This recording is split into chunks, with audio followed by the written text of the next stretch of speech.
आज की वीडियो में योक फ्रॉक की cutting stitching with swimming tips and tricks के साथ आपको बताऊंगी एम्ब्रॉयडरी करते हुए फ्लावर को चेंज करना है, सेंटर नहीं आता, सारा कुछ गाइड करूंगी आपको। योक की जो है आप कटिंग करते हैं बहुत ज़्यादा टाइट हो जाता है, उसकी क्या जो होती है, जो सीक्रेट कटिंग्स होती है वो आपको मैं शेयर करूंगी इस वीडियो में। लेंथ चाहिए थी 29 इंचज़ की, यहाँ पे योक एम्ब्रॉयडरी करनी है तो आपने 8 इंच की कटिंग कर लेनी है, थोड़ी सी ज़्यादा ही लेंगे।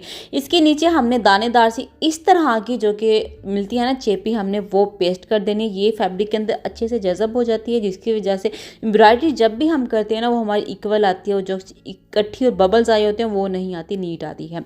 यहाँ पे योक की लेंथ आपने 7 इंचज़ एक्स्ट्रा ले लेनी है। यहाँ पे मैं बनाऊंगी यहाँ पे फोल्डिंग का मार्जिन, ये आ गया। इसको छोड़ने के बाद हमने चेस्ट का निशान लगा लेना है जितनी कि हमें चाहिए। यहाँ पे चेस्ट मुझे चाहिए थी 18 इंचज़ की, यहाँ पे हमने मार्क कर लेना है थोड़ा सा पीछे। अब हमने मेजरमेंट कैसे करनी है कि सेंटर में आए, आपने हमेशा सेंटर में से 4 इंच का मार्क कर लेना है। कुछ इस तरह से आपको जो भी फ्लावर बना रहे हैं इस तरह का वो आपका बिल्कुल एग्जैक्ट आएगा, सेंटर में ही आएगा। ठीक है, सेंटर करने के बाद फोल्डिंग करने के बाद 4 इंच का आपने मार्क कर लिया। मार्क करने के बाद उस मार्क को हमने फिर अगेन सेंटर कर लेना है। 8 है, 8 का सेंटर आ जाएगा 4, हमने मार्क कर लिया। इसके बाद मैं अपनी हेडलूम की मशीन यूज़ कर रही हूँ। डिज़ाइन मैंने ये बनाना है, टाइम बता रहे हैं, कलर्स बता रहे हैं और साइज़ बता रहे हैं। 79x80 mm का बनेगा। फ्रेम का साइज़ भी बता रहे हैं कौन सा।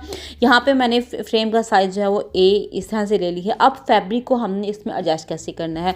मार्किंग करने का बेनिफिट ये होगा कि फ्रेम के ऊपर आपको मार्किंग नज़र आ रही होगी ना, देखें लेफ्ट राइट से दोनों साइड से आपको आ रही है। बस हमने जो फैब्रिक के ऊपर मार्किंग की हुई है फ्रेम के साथ इस तरह से एडजस्ट करनी है। सवाल ही नहीं पैदा होता कि आपका कोई भी डिज़ाइन इधर से उधर हो जाए।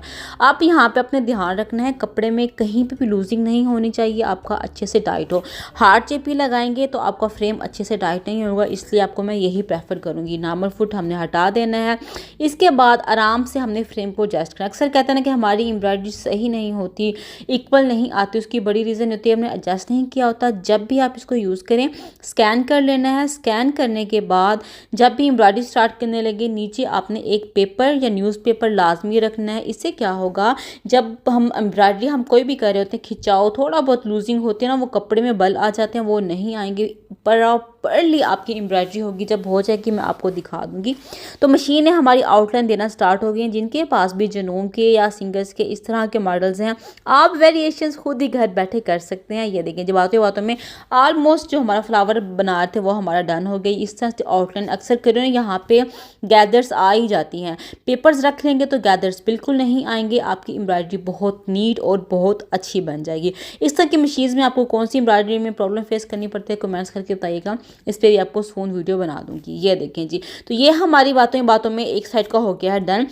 अब नेक्स्ट हमने फ्लावर बनाना है। हमने ध्यान रखना है कि उसका रुख जो है वो इस साइड पे आना चाहिए। देखिए इसने इस तरफ बनाया ना, उसको भी हमने चेंज करना है। करीब से आप पहले एम्ब्रॉयडरी देख लें, पेपर है इसको हम पहले हटा देंगे। हटाने के बाद सबसे पहले हमने अगेन जो है वो फैब्रिक को एडजस्ट कर लेना है फ्रेम के साथ दूसरी साइड से, जैसे हमने पहले एडजस्ट किया था। प्रॉपर्ली दिखा रही हूँ। अक्सर बिगनर्स कहते हैं ना कपड़ा किस तरह से प्रिपेयर करें एम्ब्रॉयडरी के लिए, हमसे एडजस्ट नहीं होता। तो मैंने कहा एक डिटेल में वीडियो बना दूँ ताकि जो भी बिगनर्स हैं इस तरह की मशीन यूज़ करें उनको प्रॉब्लम फेस ना करनी पड़े। एडजस्ट हो गया। अब हमने जाना है एडजस्टमेंट में, नीचे वाला ऑप्शन आ गया। अब यहाँ पर आपको एरो नज़र आ रहा है, इसको क्लिक करेंगे, इसका रुख इधर आ जाएगा। ऊपर नीचे भी करना हो फ्लावर कहाँ पे या सेंटर में, वो भी आप इजीली एडजस्ट कर सकते हैं। जस्ट इससे किया, ओके किया, डिज़ाइन हमारा हो गया फाइनल। वो दोबारा से बता रहे हैं कि आपके इतने जो है वो mm का बनेगा। अगेन मशीन स्कैन करना है, फिर हमने अगेन पेपर रख देना है। पेपर रखने के बाद हमारी मशीन ने डिज़ाइन कर लेना है डन। अब जैसे ही मशीन डन कर लेती है डिज़ाइन, और फिर मैं आपको दिखाती हूँ। है ना वेरिएशन ऐसे लग रहा है कि आपने रेडीमेड जो है ना फ्रॉक स्टिच क्यों लेने जाती है, इतना एक्सपेंसिव मिलता है, लेकिन अब हम घर बैठे खुद ही प्यारा सा डिज़ाइनिंग के साथ फ्रॉक जो है वो स्टिचिंग कर सकते हैं, एम्बेलिशमेंट कर सकते हैं। ये हो गया है डन। ये आपको मैं करीब से फिनिशिंग दिखा दूँ, इसमें कोई बल कुछ भी नहीं। आप ये देख लें कि कितना एग्जैक्ट सेंटर में आया, प्रॉपर आया। मार्किंग करने का बेनिफिट यही होता है। आप भी जब भी एम्ब्रॉयडरी करनी हो इस तरह से कीजिएगा, बिल्कुल इक्वल और नीट आपकी जो है वो एम्ब्रॉयडरी आ जाएगी एग्जैक्ट जैसे आपको चाहिए। अक्सर कहते हैं ना कि हमारी इक्वल नहीं आती, तो वो डाउट क्लियर हो गया। आयरन कर देंगे, थोड़े बहुत जो भी बल होंगे वो क्लियर हो जाएंगे। इसके बाद सेंटर था, इसको हमने कर लेना है कट यहाँ से। अब ज़्यादा फैब्रिक रखने का बेनिफिट ये था, अगर आप चेंज करना चाह रहे हैं कि सेंटर में फूल नहीं आ रहा, आप नीचे भी कर सकते हैं, ऊपर से कम करना चाहें वो भी। देखिए अब मैंने कर लिया है। यहाँ पे मुझे चाहिए 12 इंच का शोल्डर, और जहाँ पे जो शोल्डर आपने जब भी रखना है 1 इंच बढ़ा के रखना है, कटिंग स्टिचिंग में आएगा। और यहाँ पे जो नेक है 2.5 एंड 2.5, क्योंकि मैं बच्ची का स्टिच कर रही हूँ 9 साल की। ठीक है जी, इस तरह से ये हमारा हो गया है। अब चेस्ट हमें चाहिए होगी यहाँ पे, ठीक है, 18 इंचज़ की मार्किंग कर ली आपने यहाँ से। अब यहाँ पे आपने अक्सर जो खिंचाव पड़ता है तो उसकी वजह क्या होती है कि स्ट्रेट होता है, खिंचाव पड़ता है, हल्की सी हमने राउंड में इसको शेप दे देनी है, इससे प्रॉपर आपकी बॉडी के अकॉर्डिंग बैठ जाएगा। ये बहुत ज़रूरी होता है। नीचे आपने 1 इंच की या पौना इंच की कर लेंगे वो काफ़ी हो जाएगा। यहाँ पे मैंने अगेन 6 इंच थी ना, मैंने स्टिचिंग का मार्जिन रख के मैंने इसकी मार्किंग किया, और इस तरह की आप शेप दे देंगे ना, आप करके देखिएगा, इतना परफेक्ट आपका योग फ्रॉक बॉडी के साथ बैठेगा। जो उठा हुआ होता है, एक्स्ट्रा खिंचाव आ रहा होता है, वो नहीं आएगा। आप ऐसा करके देखिएगा, जब आप स्टिच करेंगे ना तो आपको खुद ही इसका बेनिफिट होगा। वहाँ 1/2 इंच आपने ऊपर से छोड़ देना, जो स्टिचिंग में आएगा इस तरह से। ये देखें, आप कटिंग से ही पता चल रहा है कि स्टिच होके ये कितना अच्छा गया। ये एक बहुत सीक्रेट चीज़ है, इसको आप नॉर्मल ना लें, बहुत ज़बरदस्त कि आपकी कटिंग हो जाएगी इस तरह से। अगर आपको समझना है कि योग कितनी रखनी है, आप कंधे की जो गुलाई दे रहे होते हैं ना, 2 इंच आपने ऊपर से कर देना है, योग आपकी रेडी हो जाएगी।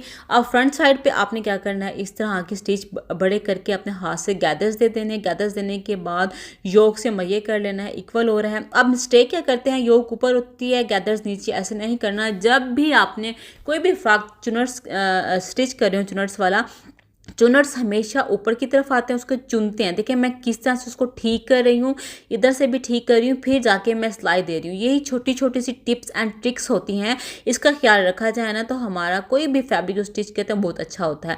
आप तमाम फैब्रिक ऊपर की तरफ करना है और एक टॉप स्टिच लगा देना, इससे क्या होगा कि बहुत नीट और एलिगेंट हमारा फ्रॉक लगेगा। यही छोटी छोटी टिप्स होती हैं जो कि हमारे फ्रॉक में अच्छी। 2.2 की मैंने स्ट्रैप कटिंग कर ली, स्ट्रैप की स्ट्रेट साइड, फ्रॉक की उल्टी साइड रख के इस तरह से हाफ बूट के गैप से जितना हमने मार्जिन छोड़ा था, हमने इस तरह से सिलाई लगा देनी है। सिलाई लगाने के बाद आयरन कर लेना है, 1/2 इंच से थोड़ा सा फोल्ड करके इस तरह से हमने स्ट्रैप बना लेनी है। ठीक है जी, क्लियर हो गया। अब हमने यहाँ पे मैंने स्विंग गेज यूज़ करी हूँ। अब अक्सर कहते हैं ना कि टूल्स का बेनिफिट क्या होता है। अब ये थोड़ा सा मोटे स्टफ का फैब्रिक था, थोड़ा सा कम ज़्यादा हो रहा था, इससे क्या होगा बिल्कुल प्रॉपरली आ जाएगा। थोड़ा सा आपने पिन ले लेनी है, जिसको प्रेस करते जाएंगे जो झोल आ रहे होते हैं वो आपके बिल्कुल भी नहीं आएंगे। आप करके देखिएगा। ये देखें, दूसरी भी सेम इस तरह की हमने डन कर लेनी हो गया।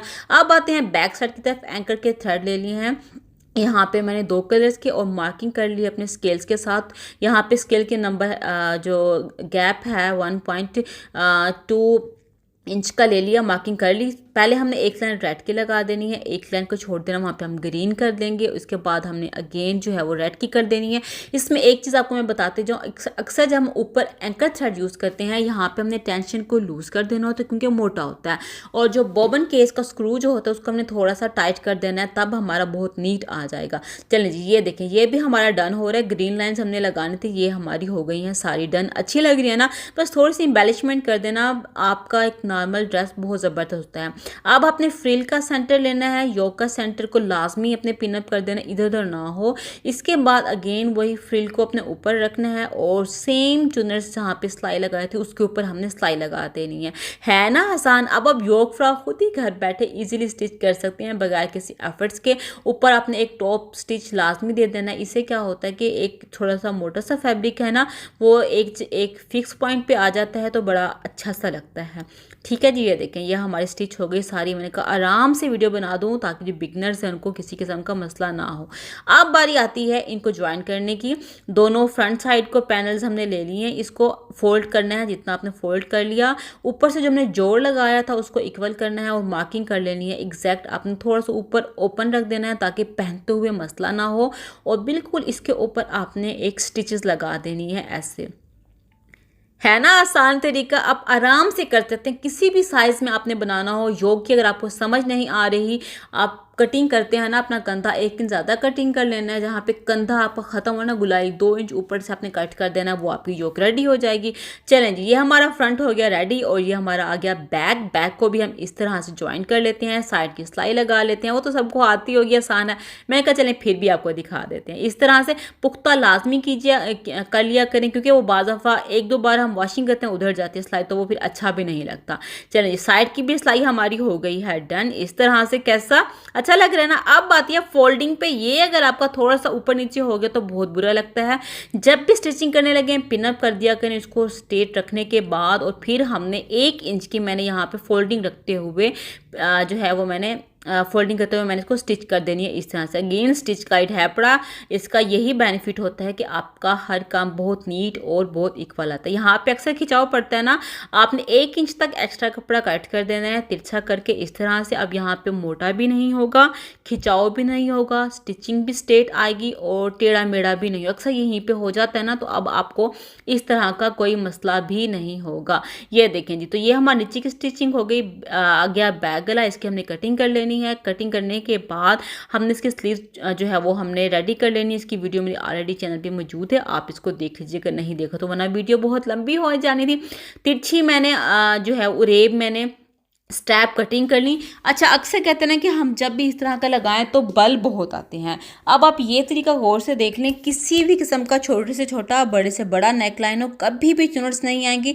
यहाँ पे जो शोल्डर था, ये देखिए मैंने कितना फैब्रिक को कट किया। कट करने के बाद हाफ बूट के गैप से मैं इस पर स्टिचिंग करती आ रही हूँ। आपने ना ऊपर वाला फैब्रिक खींचना है ना आपने नीचे वाला फैब्रिक खींचना है। स्टिचिंग सारी हो गई। अब ये देखें जो मैंने कट किया था उसको भी आपको मैं करीब से दिखा रही हूँ। खिंचाव नहीं आएगा, नोचेस आपने इस तरह से लाजमी लगाने हैं। अब आपने क्या करना है, एक इस तरह से फोल्ड करके एक टॉप स्टिच लगा देनी है, बिल्कुल इस तरह से। अक्सर क्या करते हैं वो डबल फैब्रिक रख के फोल्ड करके उसको जब टर्न करते हैं उसमें खिंचाव पैदा होता है। वो तरीका एक इतना स्मॉल फैब्रिक पे चल जाता है, रफ पे, लेकिन इस तरह के अगर आपको एक ब्रांडेड ड्रेस की लुक चाहिए होगी तो उस पर आप इस तरह से करके देखिएगा, बहुत नीट और बहुत ज़बरदस्त का अपन नेकलाइन हो जाएगा डन। इस तरह से डन हो गया। एक्स्ट्रा फैब्रिक जितना भी है उसको हम कट कर लेंगे ताकि बहुत ज़्यादा मोटा ना हो जाए। फैब्रिक ऑलरेडी काफ़ी मोटा था, तो ये देखें सारा फैब्रिक ट्रिम हो गया। अब आपने फोल्डिंग कैसे करना है ये ध्यान रखना है। ऐसे आपने फोल्ड करना है, फोल्ड करने के बाद अगेन इस तरह से फोल्ड करना है। यहाँ पे मैं ये फुट यूज़ करूँ, ये इतना यूज़फुल फुट होता है कि आपका ऊपर नीचे मोटा फैब्रिक जो भी होता है ना, स्टिचिंग बहुत नीट आ जाती है। ये देखें जस्ट इसको फोल्ड करना है, इसके एज के ऊपर हमने नीट सिलाई लगाते जाना है एंड दैट्स इट। है ना आसान। अब आपने मुझे ना जो भी स्टिच करेंगे योक फ्रॉक या आपने एम्ब्रॉयडरी करी होंगी ना, उनकी पिक्चर मुझे इंस्टा पे फेसबुक पे लाजमी सेंड कीजिएगा। मैं अपने चैनल पे ज़रूर शेयर करूँगी, क्योंकि खुशी होती है, आपको एक कुछ चीज़ सिखाई होती है, आप कुछ सीख रहे होते हैं तो दिल भी काफ़ी ज़्यादा खुश हो जाता है। अच्छा वाकई में कुछ सीखने को आपको मिल रहा है। तो ये देखें जी, बातों बातों में हमारी स्टिचिंग हो गई है डन। कैसा अच्छा लग रहा है ना, बहुत ही खूबसूरत लग रहा है। अब मज़ीद हम इसमें आप ट्विस्ट पैदा करेंगे। ये देखें आपको मैं करीब से दिखा रही हूँ, बहुत नीट, कोई बल आया है कुछ भी नहीं आया, बहुत नीट आया। इस तरीके से आप ज़रूर लगाइएगा, बहुत नीट। अब हमने लगाने हैं बटन्स। आप कोई भी बटन्स लगा सकते हैं, लेकिन मेरा मानना है कि ऐसी चीज़ आप लगाएं जो सब पूछें कि अच्छा ये क्या है। तो यहाँ पे ब्रेसलेट अक्सर घरों में ही होते ही हैं, जब हम यूज़ करते हैं तो उसको फेंक देते हैं ना। ये देखें ये फ्लावर अक्सर ब्रेसलेट में होते हैं ना बच्चों के, वो ले लेंगे। रेड कलर के पर्स ले लूँगी इस तरह से। अब हमने बटन्स की जगह पे ये लगाना है। अब आप जब मैं इसको लगा लूँगी ना फिर आपको दिखाऊंगी। पहले आपने वही फ्लावर डाला, पर्स डाला, पर्स डालने के बाद अब आपने इसको अंदर से फिर से गुजारना है। ये देखें जी कितना प्यारा लग रहा है ना, डिफरेंट हटके। नॉर्मल तो सारे बटन्स लगाते हैं, थोड़ा सा डिफरेंट कर लें तो बहुत। एक स्टिच आपने ऐसे ले ली ताकि वो अच्छे से ग्रिप आ जाए, फिर हमने 2 से 3 नॉट लगा देनी है ताकि अच्छे से पुख्ता हो जाए। ठीक है जी, हो गया डन। कैसा वीडियो अच्छी लगी? यहाँ तक आए हैं, वीडियो अच्छी लगी है तो लाइक करना मत भूलिएगा, न्यू है तो सब्सक्राइब भी कर लीजिएगा। इस तरह की मोर इन्फॉर्मेटिव वीडियोस देखने के लिए आपको मिलती रहेंगी। ये देखिए जी, ये है हमारे ड्रेस की ओवरऑल लुक, हो गई है डन। लेकिन अभी एक कम हमारा रहता है, क्योंकि यहाँ पे ये खुला है तो टिच आपने लाजमी लगाना है। इसको टिच को भी लगाने का मेथड बता रही हूँ। अक्सर लगाती हैं टिच, वो उसके स्टिचेस नज़र आ रहे होते हैं, मैं जो ऊपर वाला फैब्रिक है उसमें से ही स्टिच गुजारूंगी और डन हो जाएगा। ये देखें जी ओवरऑल लुक है इसकी, कैसा अच्छा लग रहा है ना, मुझे देख के मेरा तो दिल खुश हो गया। अब आपने कमेंट्स करके बताना है ये जो है फ्रॉक की डिज़ाइनिंग और इसके ऊपर एम्बेलिशमेंट जो की है आपको कैसी लगी। आपके कमेंट्स का, आपके फीडबैक का मुझे शिद्दत से इंतज़ार रहेगा। और ओवरऑल लुक है इस तरह की, टिच है इस तरह पे। अक्सर बच्चों को मसला होता है ना पहनते हुए, तो इस तरह से टिच आ जाएगा। ऊपर हमने इस तरह से फैंसी से पर्ल्स और बटन्स लगा दिए। इसकी प्यारी सी इस तरह की आज सीजन के हिसाब से परफेक्ट विंटर की आ गई हैं, स्लीव्स आ गई हैं। ओवरऑल लुक है इसकी। वीडियो अच्छी लगी हो तो लाइक करना मत भूलेगा, ज़्यादा शेयर करें। और मिलूंगी नेक्स्ट इस तरह की और इन्फॉर्मेटिव वीडियो के साथ। तब तक के लिए अल्लाह हाफिज़।